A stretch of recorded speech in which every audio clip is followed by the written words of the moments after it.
Hello, Internet! Welcome to Game Theory! Call it nostalgia, call it a return to a more innocent time, call it a desire to trend right off of PewDiePie's success playing the game that just overthrew Fortnite. Rest in peace, Jurgen. But I have been digging through a lot of Minecraft lore lately. Oh, and you absolutely heard that right. According to Google Trends, Minecraft is now on top of Fortnite, both in terms of web search and here on YouTube. It's like the Grover Cleveland of video games. And by that I mean a game that was king, gave up its crown to someone else, but then snatched it back, just like old Grover C. did when he was elected president. History's only double president, for that matter. Honestly, it's like the only thing Grover Cleveland's known for. Heck, this 10 fascinating facts article on him couldn't even come up with anything remotely interesting, let alone fascinating. What was I talking about again? Oh yeah, Minecraft, on the other hand, is endlessly fascinating, because for a game that's now 10 years old, happy anniversary by the way, its lore still hasn't been cracked. Oh sure, there's plenty of speculation and lots of really good ideas, but to my knowledge, no one has truly been able to piece together a final, all-encompassing, all mysteries of this world tied together lore solve. And so today, I don't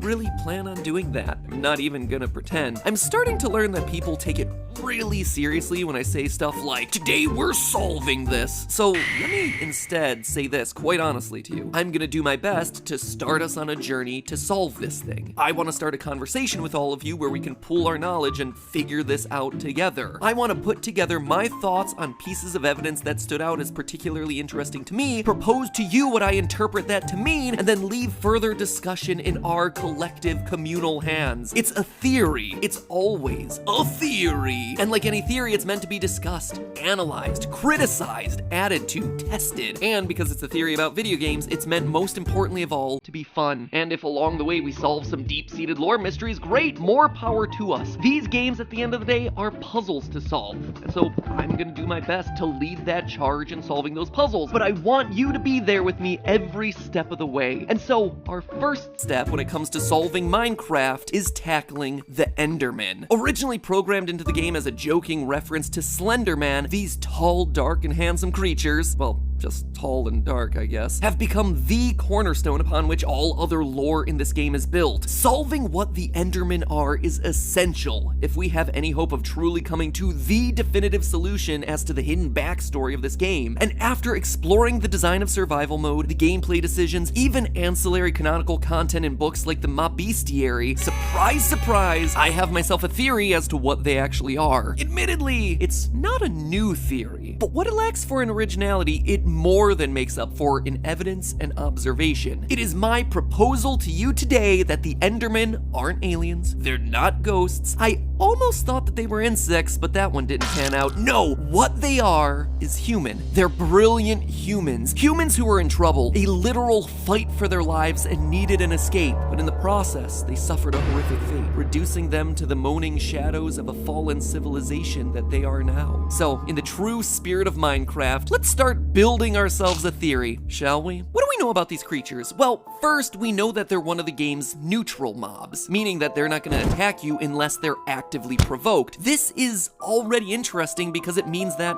in many ways, they come in peace. I mean, look at the list of mobs and all of their behavior patterns. Anything else that's nice to you is either an animal, a villager, or a zombie pigman, which is weird and honestly merits an episode of its own for another day. Everything, and I mean everything else, is hostile, except for the Enderman. So already there's a bit of an odd, tenuously peaceful relationship between us and the Enderman, but it gets even weirder when you consider that they're the only other creatures other than Steve or Alex able to move blocks. Sure, they're kinda picky about what blocks they pick up, but carrying blocks is an ability only shared between our character and the Enderman. As the Mob Bestiary says, quote, "They will not just pick up any block, but will choose only clay, dirt and sand, flowers and other plants, and rather oddly TNT. Some claim the Enderman is indulging in a form of play or attempting to communicate." Speaking of communication, we also know that they can talk, or at least had the ability to talk. Listen to some of the sound clips from when Endermen are idling near you. You hear it? There's clearly a language here. A real language that we as humans can understand. Listen again. You should be hearing, hey. Hello. This next one is really clear. What's up? And look for the eye, which presumably is referencing Eyes of Ender, the items that allow you to find strongholds where they're used to activate a portal to the end, home of the Enderman and the game's final boss, the Ender Dragon. So we have ourselves neutral creatures who are able to move blocks, just like us, and have language abilities far beyond what we hear elsewhere in the game from characters like the villagers. It's certainly a lot of odd similarities to be sure, but far from airtight evidence that the Endermen are somehow related to men. But now let's take a minute to actually look at their home, the End. The End is a weird final dimension for Minecraft. It honestly feels to me like where the game started to run out of money. Not that it could ever run out of money, with the whole thing just being a bunch of endstone and purple blocks, ugly purples and yellows everywhere, huge chunks of landscape missing, and giant cities that you can visit far off in the distance, all of which are eerily empty. This is the home of the Enderman, sure, even the mob bestiary says it, but look closer and you see that while the Endermen may call this dimension home, and they certainly wander around in the empty open landscapes, these giant looming Thanos purple buildings aren't for them. What do I mean by that? Well, let's take a look inside the End cities. There's tons of great loot hidden all over the place. Inside the chests, you can find everything from enchanted swords to saddles and armor for your horse. The Minecraft Gamepedia breaks down everything that we can find here, but something's wrong with that list. None of these items are actually useful to the Endermen. They don't wear armor, they don't attack with swords, and they certainly don't ride animals. Heck, there are no animals in the End to ride. Even the fact that the items are kept in chests should be a huge red flag here. Remember, Endermen are only picking up certain blocks, and none of those blocks entail chests. They can't use these things or the thing that stores those things. All of this points to the idea that the End's cities weren't built by the Endermen. They were built by and for someone else. Some other ancient people who managed to get to the End. But who? When you start up a new survival mode game, you enter a blank world. Immediately you notice that you're the only one of your kind. Oh, sure, as you adventure, you'll come across NPCs like the villagers, but they're not like you. They don't look like you. They can't build like you. You and the villagers are fundamentally different. It's almost as if you're a different species. This fact is even supported by zombie attacks. When bit, a villager doesn't transform into a normal zombie. It turns specifically into a zombie villager. Regular zombies and zombie villagers are different. In fact, the only times that you ever really see anything that looks even remotely like you, it's always in the form of undead enemies. Zombies, drowned husks. It implies that once upon a time there were other humans here, but they all died en masse. It's a strange detail that you probably noticed, but you shrug it off and you continue on your journey. Then you start discovering pre-existing structures, mine shafts, temples in the desert, monuments underwater, all abandoned, all of them lost to time. Again, you're the only person who can build things in this world, and you certainly didn't build any of these things, so where did they come from? Making things even more suspicious is the fact that ruins like desert temples are protected by cleverly designed booby traps, elaborate fake floors complete with pressure plates and grids of TNT. It all points to one thing: an advanced society of builders once lived in the overworld, but have since disappeared. So that begs the question, where did they go? Maybe they all died, which in turn led to the armies of the undead mobs that we have to guard against every night. And while I certainly think that that's part of it, it's not the whole story. Because we know that they went somewhere, teleported somewhere, and while they could have gone any number of places, we know for a fact that one of the places they ended up was the End. How can we be so sure?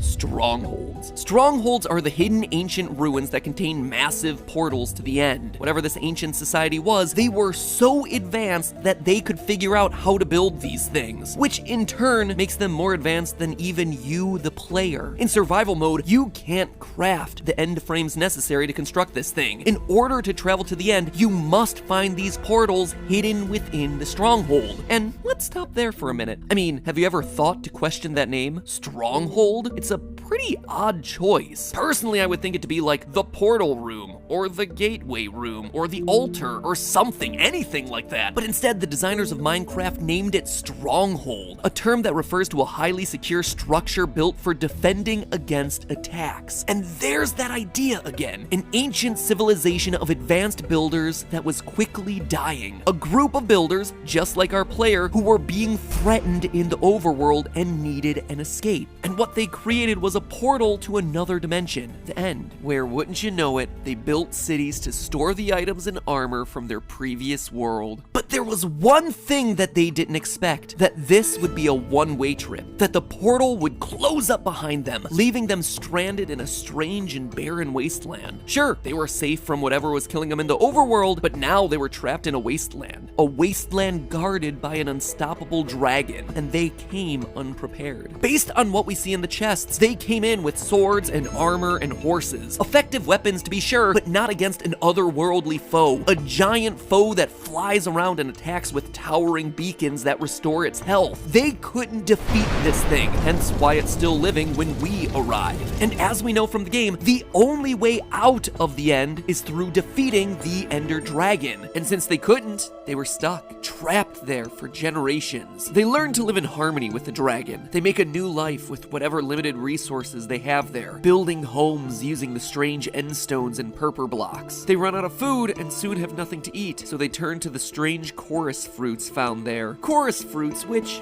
funny enough, have teleportation properties. And over time, they begin to change. They adapt to their new surroundings. Oh sure, they retain some human features. According to the diagrams in the mob bestiary, their brains are very human-like, and they have the flat faces and wide eyes indicative of humans. They still do vaguely look like our player character, but they evolve to grow taller, which makes picking the tall stalks of chorus fruit easier. Similar to how giraffes' necks got longer to more easily reach higher up leaves. The fruit's teleportation abilities starts to rub off on them. So instead of having to rely on ender pearls to teleport around, they instead naturally gain the ability from their diet. Over time, they slowly forget their ability to build. I mean, why build when there's no escape, when there's not even many resources with which to craft? But they still retain the ability to pick up blocks. Though their skill for speech gets forgotten, they do retain a rudimentary language, still speaking in those distorted words.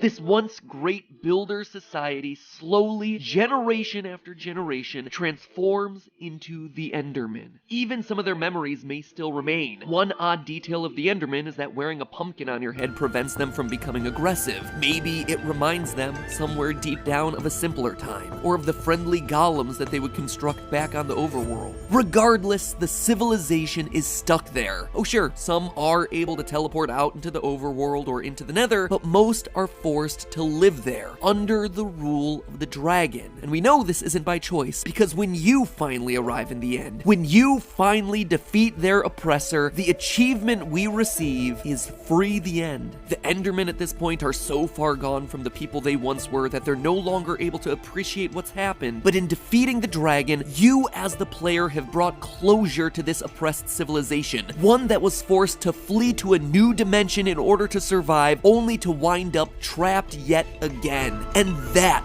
my friends, is the story of Minecraft. You're a builder, and you follow in the path of the great builders who came before you, discovering their work, learning of their enemies, unlocking their technology, and ultimately freeing them from their greatest oppressor. Now, admittedly, there are some difficult things to explain here, like how this ancient civilization got access to the Ender pearls necessary to craft the Eyes of Ender required to build a portal to the End if they themselves become the Endermen. It would require some sort of time loop, which honestly there isn't a whole lot of evidence for. Instead, my thought here is that the Ender pearls are items that they learn to create before becoming Endermen, before going to the End. I mean, think about this. We know that this ancient civilization was able to access the Nether. End rods and Eyes of Ender both require blaze-related materials to craft. So this civilization had definitely visited that dimension, and thus knew how to access the powers of teleportation. So maybe they learned how to harness that in a smaller, portable form, i.e. the Ender Pearl, before ever making it to the End? I'm not 100% sure. It's honestly just speculation to try and solve for this theory's biggest problem. Anyway, I want to know, what do you think? Did you like it? Did you not? Let's build it out from there. Why do they hate Endermites? Where'd the villagers come from? And seriously, what